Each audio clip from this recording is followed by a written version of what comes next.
You ask Tiger to solve. This deals with linear equations with one unknown. The final result is x equals 22. Let's solve it step by step. Simplify the expression. Group like terms. Simplify the arithmetic. Group all constants on the right side of the equation. Add 20 to both sides. Simplify the arithmetic.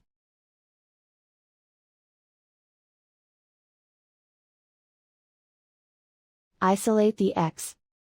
Divide both sides by 5. Simplify the fraction.